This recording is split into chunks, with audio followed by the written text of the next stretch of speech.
you're honest and you're open and you're vulnerable and you allow that two-way communication with yourself and your audience, I think that's when you create that feeling of captivation, because I know that I'm not the only person who goes through what I go through. There's many different human beings who go through the same thing, and I died for that, because I may be heartbroken, you've gone through it too. I may have chosen someone who didn't necessarily choose me. I may have been in a toxic relationship and kept going back. I think it's just important to uplift other artists without expecting to get anything in return. Very, very important. Figure out your work-life balance. Figure out what gives you joy. I think if you're still going to be doing your job full-time, just time. But always make a little bit of time for the thing that fulfills you and that spurs you on. And that's going to be difficult, and it's okay. We began as an open mic. Young creatives simply wanting to express ourselves. As we supported each other, we started to witness the greatest within. And without knowing, we grew into a talent hub. As we began to detail our craft, we found the courage to share our gift with the world. From merchandise to the sold-out theatre productions. To all the amazing people we met and collaborated with along the way. The process of creating art helped us overcome our fears. By teaching us the power of art. We are here to tell you. We're here to tell you. We're here to tell you. We are here to tell you. We are here to tell you. It's possible. It's possible. It's possible. It's possible. It's possible. It's possible. It's possible. It's possible. I'm Chad Isaacs, and this is Raw. Ladies and gentlemen, we have a very, very, very special guest in the house tonight. This artist is a singer. This artist is a songwriter. This artist has performed on stages like the Cape Town Festival, like the Baxter Theatre, has performed alongside comedians like Dalin Oliver and Weber, and performed on the same stage as the Prince of Cape Town, YoungstaCPT. Not only is she the lead singer of one of my favorite bands by the name of Born of June, she's also named the Lana Del Rey of Cape Town. We have her here with us today, ladies and gentlemen. She goes by the name of Miss Akeeda Keet. How are you, bra? How are you? I'm right. Busy day. But overall, I'm in a good space. Lekker. Yeah. Listen, so you've been let me actually just say thank you so much for being here. I really appreciate it. I know that you are a busy person, and taking the time out to be here, I really appreciate that. So before we jump into it, let me just say that you've had quite a nice, organic, sort of fluent entrance into the industry to where you are today.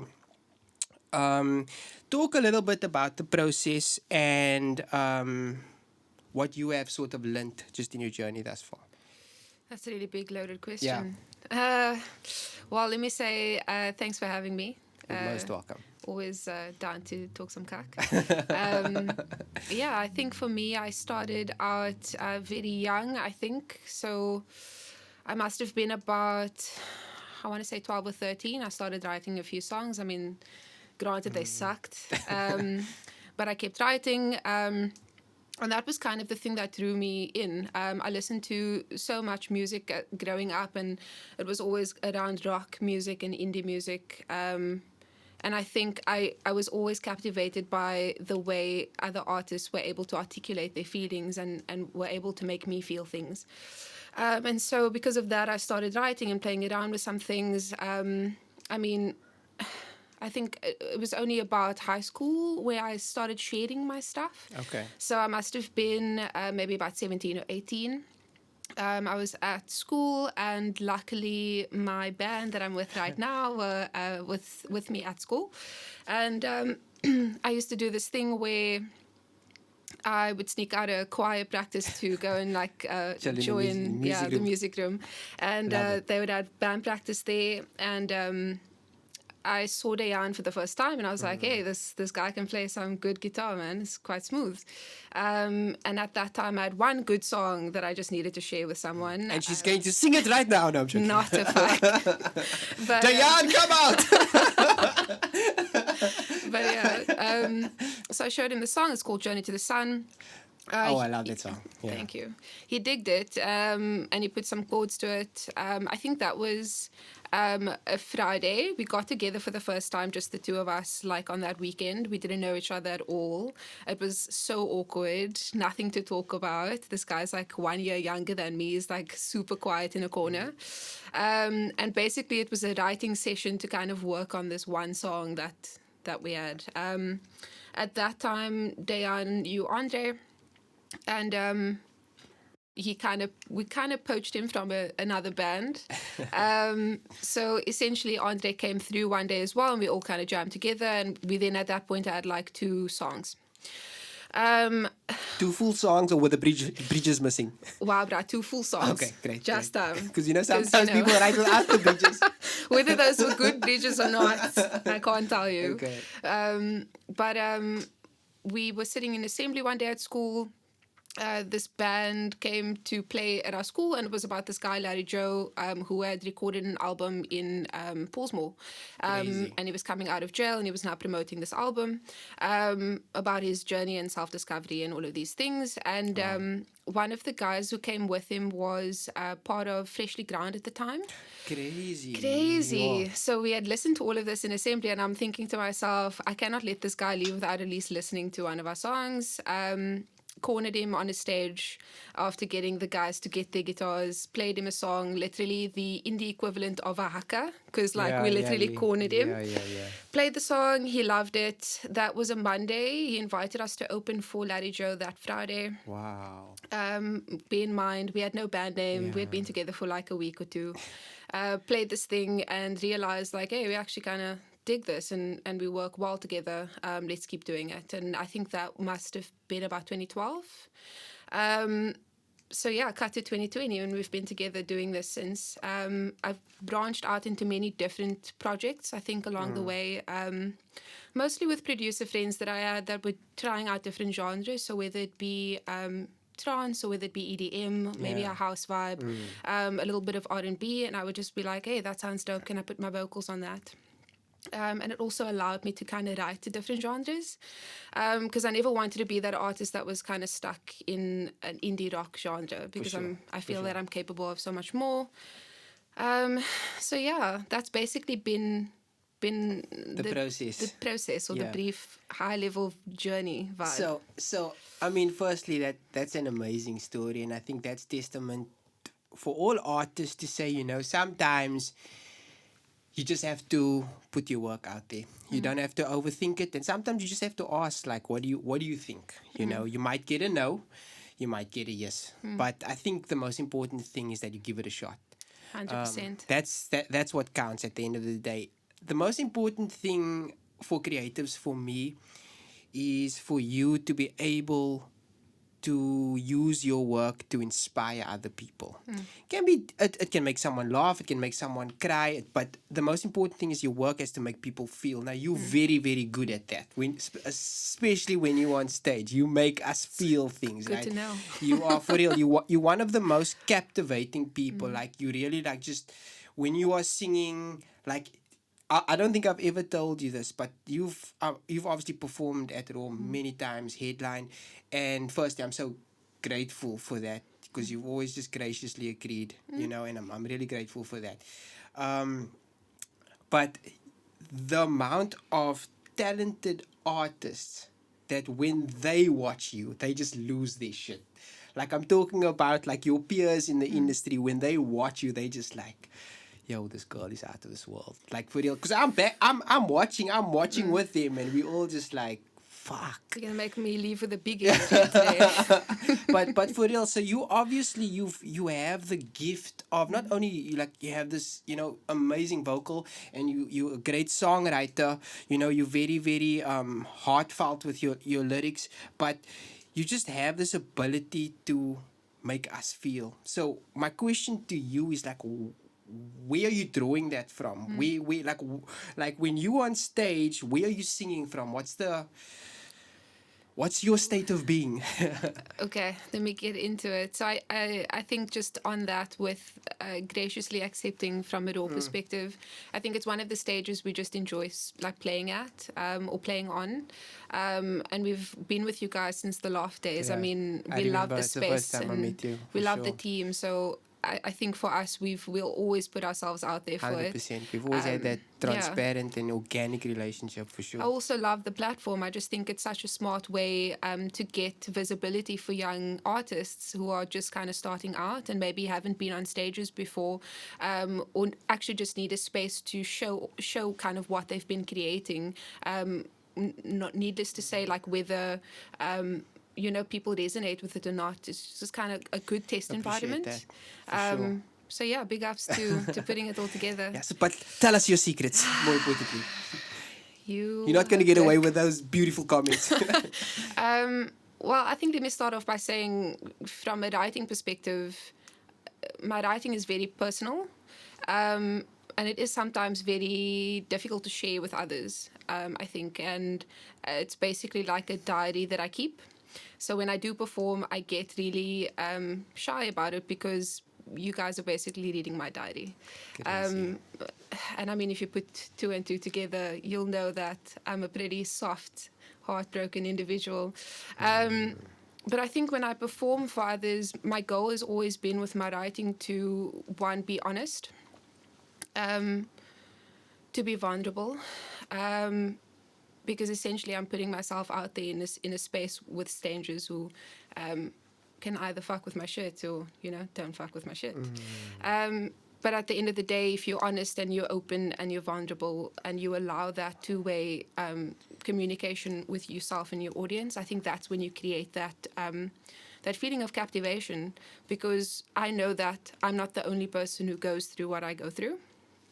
There's many different human beings who go through the same thing, and I write for that because I may be heartbroken. You've gone through it too. I may have chosen someone who didn't necessarily choose me. I may have been in a toxic relationship and kept going back.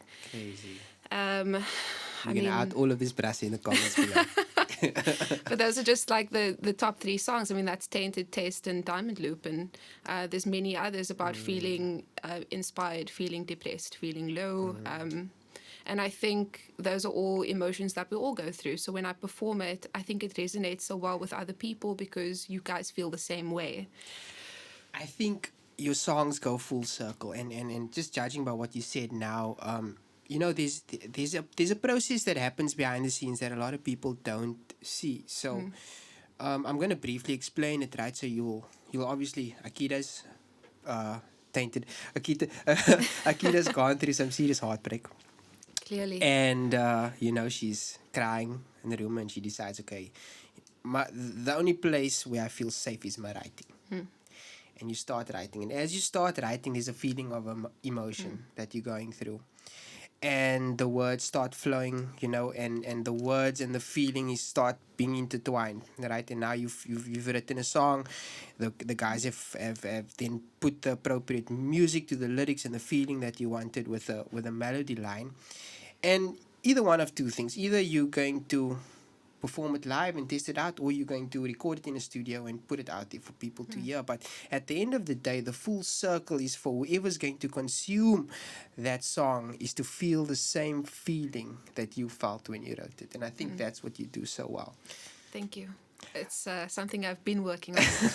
But do you feel like when you're singing, for me, do you feel like when you're singing that you actually... You back where you started when you wrote that song in terms of like, fuck, this bride is so hard. Do you have to channel that energy, or can you just, how does it work as a singer? Sometimes not. Sometimes yes.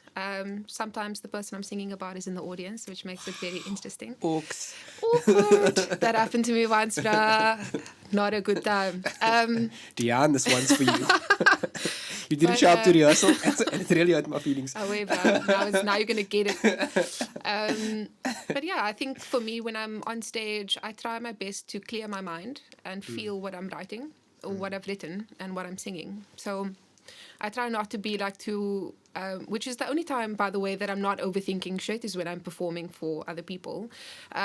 Is try to just kind of empty my mind and feel the words. I mean, they're so profound. I mean, it's a just time. Like I just think they're so honest. Like I really fucks with my shit, clearly. No, for sure. But I mean, yeah. Do you think? So I'm a purist, and I understand that for me, I'm a purist, but also understand the business side of music, right? So for me, all I want is balance. I don't expect for every song for people to cry their eyes out, but at least half. Do you know what I mean? At least let us as artists and creatives bring the balance back. I think that's important because and maybe this whole pandemic has given us enough perspective to actually go into that side of life. But I think my question is, as a songwriter, do you feel that if the song is more honest, right, it will do well in terms of business, in terms of more people, in terms of you getting some sort of success from that song, if it's more honest? That's a really big question, and I'm gonna maybe start off by saying, I want to say yes and no, depending on who you're targeting, depending on what you want out of your musical experience. I mean, for me, I've always been very honest with myself in terms of what I want. I mean, I don't want to be famous, and I don't want to go to Hollywood and be the things and be a pop artist. I don't want that. And I think I was quite honest with myself early on. I want to be an honest writer who's able to talk about my feelings in a very open way. And that might not bring me a lot of success. But essentially, I just needed to be sustainable enough for me to do it all the time. Cool. So if you're going to ask... So I think with that said, it depends what you want out of it. If you... Okay. Yeah. 100%. That was well answered. And I think to sum that up, sorry to break your word, is that... Totally I think you need to first figure out what your relationship is with the music. And once you figure out what your relationship is, so you know what, this is something that I just have to do. I don't need to do it, as my bread and butter, but I just need to do it. I need it to be sustainable, because this gives me the energy to do whatever else I need to do in life. So speaking about that, because that's a nice segue to the next question, is how do you then balance music and responsibility? I struggle with this a lot. So I work in a really high pressure environment. I feel like I don't want to say I haven't been privileged enough, but I just think I've always been quite a responsible person. Are you the eldest? I'm the laat Lamekibra. Wow, that's very strange, because normally Very strange. Yeah, because... But I mean, my siblings are like 20, 25 years older than me. So I mean, that means that you shouldn't be responsible. Yeah, probably. You should be a bit careless. Anyway. But I've never been one to be careless, I think. Okay. I need to have some kind of order. And I think for me, if you're going to be doing music full time, for example, your creative passion full time, there's a lot of instability with that. And I, as a person, I just can't deal with it. I need something that's kind of stable alongside it, something to pay my bills, because I mean rent and water and electricity.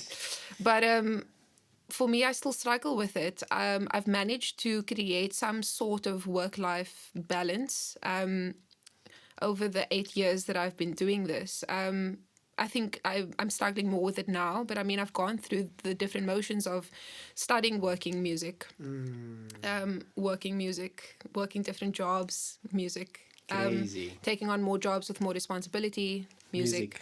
But for me, like I said, there's a lot of there's so much change in my life all the time, but music for me is the one thing that's stayed constant, and I need it in order to be my best self.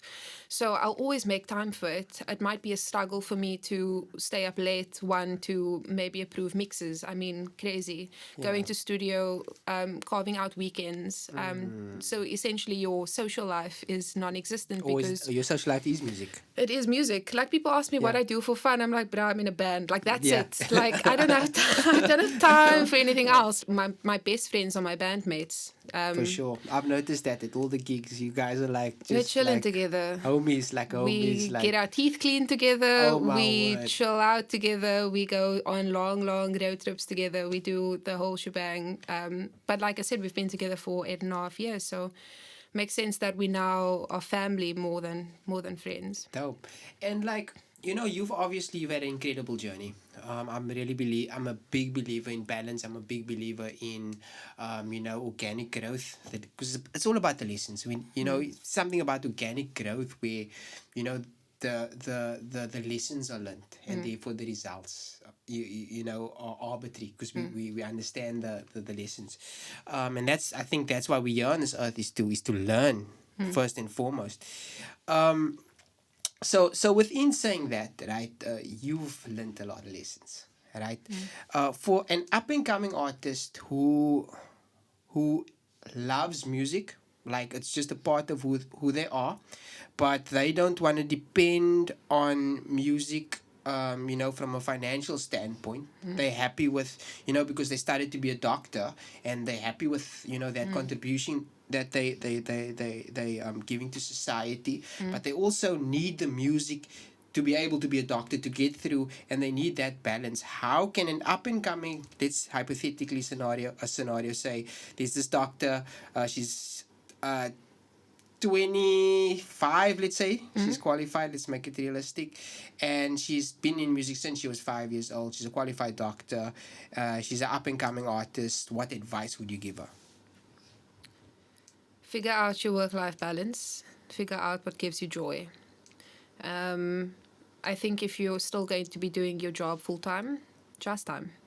But always make a little bit of time for the thing that fulfills you and that spurs you on. And that's going to be difficult, and it's okay. I think as well, don't be too hard on yourself, and don't overthink, and don't compare yourself to other artists. Just time to scroll on Instagram and see what other people are doing. If you want to know what other people are doing, just for the sake of knowing what other people are doing, great. But as soon as you start comparing yourself to other people, don't do that.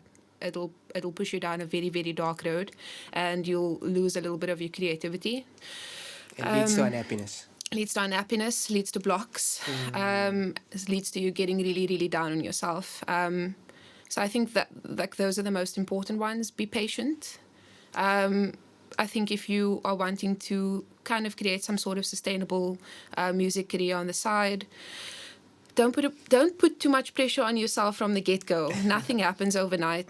100%. 100%. Like, pursue kind of the thing that you want to do. Like, if you maybe don't want to perform, okay, cool, be a recording artist, but then figure out kind of what you need to do that, and put your stuff out. I mean, don't overthink it. People might not like it, but there are going to be people who do. 100%. I mean, if you want to be just a performer, cool. Pick some cool spots, get on some cool lineups. Contact Chad. Just bro, just But yeah, and it's not as difficult and as overwhelming as you make it out to be. I think that's a really, really big one. I think people, myself included, place a large focus on like breaking into the industry. But at the end of the day, that's not actually what's important. Like, what's important is knowing that you've got a good product, that you're happy with it. That you are in a space to share that. I think that's the most important. Good product, good place, share that shit. And that's basically the advice that I would give them. That is amazing advice. I think for the longest time, there's been this battle between, I would say part-time artists, and I would say what is called full-time artists, right? For me, I don't care if you're full-time or you're part-time. What I care about is what you're putting out, right? So if you're putting out, a truthful project, I don't want to even say good, because I mean that's going to be boiled down to preference at the end of the day, because that's what art is. But if you're putting out something that means something, like honestly and sincerely means something to you, that is a success. Like you said, some people will like it, some people won't, and that's okay, right? It's fine. We had a conversation on one of the other podcasts where we spoke about, if you're not getting if your product is honest and it's sincerely, maybe technically good, and Liam can come in there, but if it definitely has those two elements, then, and you're not getting the numbers or recognition that you want, then it's either one of two things, right? Either it's actually not as good as you think it is, right? Possible. Or you're marketing to the wrong people, right? And I think what's so important is for the let's call it part-time artists and the full-time artists to start shaking hands and holding hands and start hugging each other and collaborating with each other. Because for me, if you look at everything in totality, as long as whatever you're doing, you're creating something that's honest, that can serve other people and bring out the best in people, then we're all winners. There doesn't need to be, okay, I need to respect you more because you're a full-time artist. It's a decision that you make. It is a certain lifestyle that you want. We're all just fucking people. We've all I think it's something that people so often forget. I think for me, like what I've learned in this past couple of months, being in lockdown and a pandemic. I mean, one of my band members is in East London. The others in Cape Town, but I mean, we're under hard lockdown. We couldn't see each other, and I mean, that's fucking difficult. We see each other all the time, and we practice and write all the time. And I was trying to feel some sort of connection to the industry and to my fellow artists, I think. And I started just reaching out. And I was like, I mean, we're all just human beings and we're all going through the same thing. None of us can perform. What's going on? Where are we at? And what does it look like for us moving forward?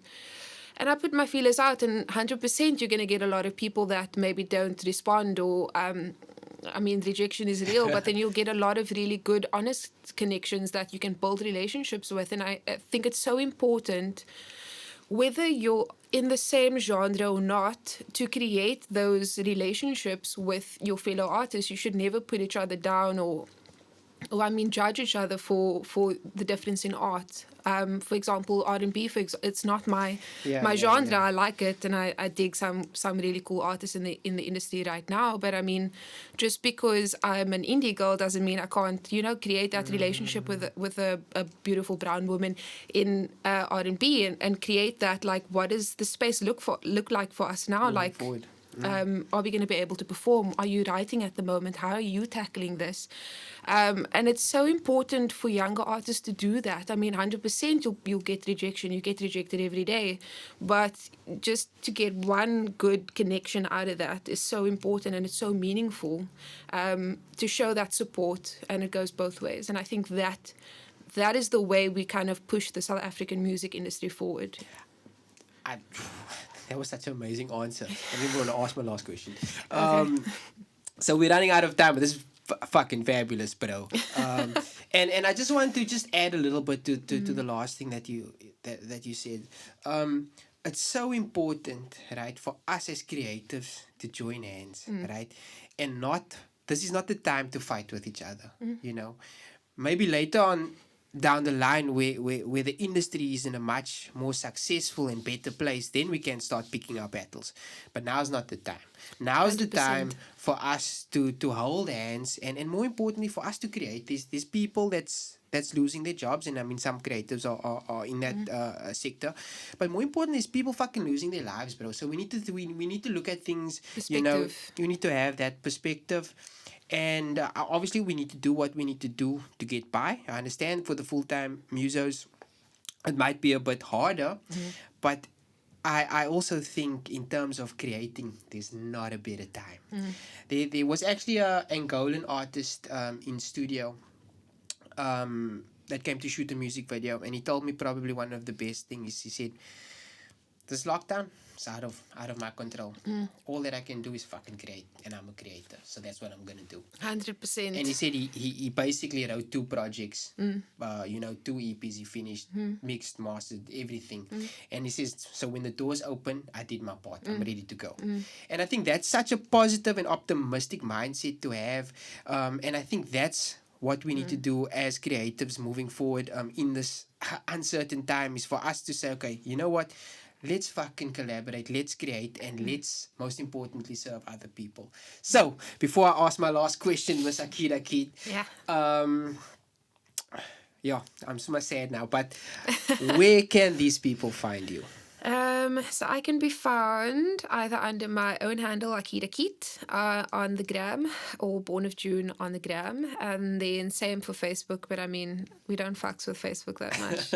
And then you can find us on YouTube as well, or under Born of June. I think that's as far as we go right now, hey? Cool. Before I ask the last question, can you just tell us a little bit about Born of June? Because you're the lead singer. I'm a huge fan of the boys and the band. And can you just talk a little bit about the band? Just give the band a shout out. Where can we find Born of June? Cool. So Born of June is available on Instagram and YouTube. And I suppose you can email us if you want to talk like a klomkak, and that's just bornofjune@gmail.com. Yeah, we're always good to talk shit back to you. Yeah, at the moment we are busy with a 3-song EP. It's currently being mixed, and then it's going to be sent off for mastering. So we're trying to be really picky about release date, just based on kind of where we're at and what the music climate looks like at the moment. But you can expect to see that project come out either toward the end of this year, beginning of next. And yeah, 3 of our favorite songs are on that. So it's Taste, Tainted, Diamond Loop. Yeah. So that's what the band. 100%. And what I want to say about just in general for artists listening out there, up and coming artists, something that I find, running the studio is the same. There's like this cycle. There's like this pattern where these up and coming artists who create like magical things. People don't even know who they are. And we sit and we listen, and they spend so much time, energy, and money, on the product, but then they don't understand that doesn't sell itself, right? Alone. There is marketing, there's distribution, there's PR. And what I want to tell artists out there is don't forget about that part. That is so that important. Administration part is the part, right? And I don't want to say success. Get you exactly. Your output. It's going to allow other people to comment on your work. Opportunities will arise. You'll be able to sort of reevaluate, yourself based on what you see from the comments, and so much more opportunities for you to be successful will arise if you do the marketing and the distribution correctly. And it's not being done in our city for up and coming performers, and it's not because of lack of effort, it's just because lack of knowledge. So I think that is something that's important for these up and coming performers to just keep in mind, that yes, I understand that you want to put a lot of pride and energy and effort into your product, and that should be the case, but don't forget about the administration process. Get your stuff sounded, get your RISA code, make sure that it's able to play on radio stations. Pitch radio stations. If they're not replying to your emails, go there. Those are the people that get them their music on radio. It's the people that are willing to go the extra mile. It's people who are persistent. There we go. And you shouldn't feel bad for being persistent. And if you really believe in your product and you really putting in the work, those are the people. Through Raw, I have been fortunate enough to meet some of the icons, some of the guys who are consistently played on radios nationwide, and they all have the same sort of trait, whereas they are very persistent. They work hard on their project, but they also work on the distribution, they work on the marketing, they work on the administration, and they've developed over a long period of time, they've developed relationships with the radio stations, with TV, with Hectic 99, with Expresso, and those things are important. Those relationships are important to build, not only for you, but for your brand moving forward, because you must remember, as an artist, you are a brand, and that brand is what has leverage to generate income. 100%. So that is my little pep talk for the artist out there. So my last question, Ms. Akeeda Keet, how do we make this industry a better place? I feel like I already answered this. You did answer that. It's a trick question. Let's talk. I think it's just important to uplift other artists without expecting to get anything in return. Very, very important. I mean, there are some really amazing artists doing the mostest right now. I mean, there's this Namibian artist, for example, just going to point a few. DJ Dreas, check it out. I feature on that EP of his. It's called Tangerine. I mean, Hunter Rose, fucking amazing. Yeah. I mean, I fangirl on her all the time. She's amazing. And then you've got some really other cool artists that are on the scene doing amazing things, like Bakai, Lara, Diamond Thug. And it's so important to uplift those artists and share their work and I suppose lend your support without thinking like, what can this person do for me? 100%. Because it's about building a relationship and it's about creating that support. And digging the well before you're thirsty. Industry, 100%. Yeah. Okay. So that's my 2 cents. Ms. Akeeda Keet, it's been an absolute pleasure. Thank you so much. I've learned so much about you. We need artists like you in the city. Keep doing what you're doing. Keep writing those emotional songs that make us all cry, and can't wait to have You're you. basically saying keep getting hurt, bro. Write some good Please, songs. guys, come on. We need you. We need you to break those girls' hearts so that you can make all the tunes. Thank you so much. Really appreciate you. Keep shining. Thank Cool. you. Thanks for having me. Ciao. Cheers.